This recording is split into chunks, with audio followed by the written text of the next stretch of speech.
Yeah, Jeff, how long have you lived here for? About 3.5 years. And in that 3.5 years, how many experiences would you say with the Yowie you've had here?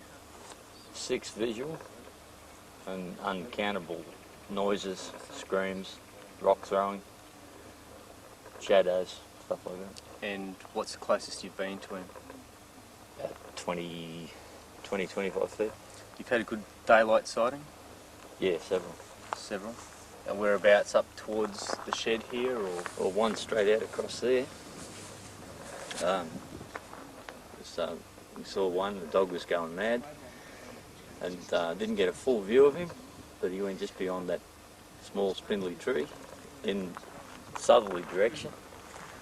Prior to that, we had one, my wife saw him down at the dam, down through the trees there, walking across the dam wall. We caught the tail end of him when I turned around. Vicky had a better view of him, heading straight towards the bushes to the property boundary. Another customer of mine and I were standing out here at about 7:45, daylight saving, late last year, and one went straight up across there, so it must travel along the top here. During that time you had vocalisations, didn't you? Yeah, there was a lot of nighttime screams and growls and snorts, deep guttural sort of sounds.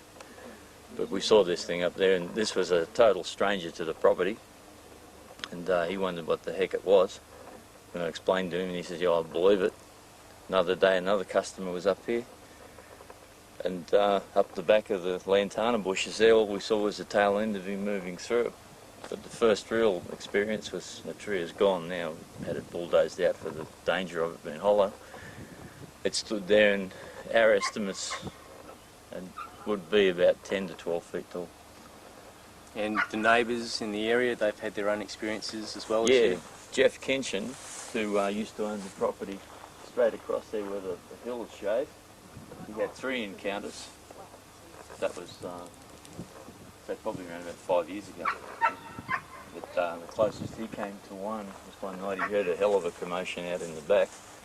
Went out, confronted one within about 15 feet of him. And Taree area in general, that's had numerous Yowie reports over the years. What were some of the major ones that stood out in your mind?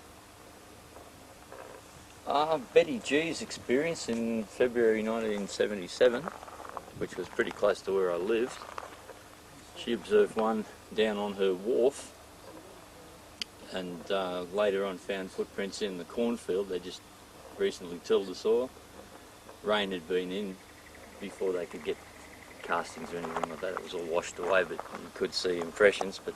And she, if I remember correctly, she said that it actually knocked over one of her big water towers. Yeah, they had quite a large water tank, half full, and it just knocked it right off the stand.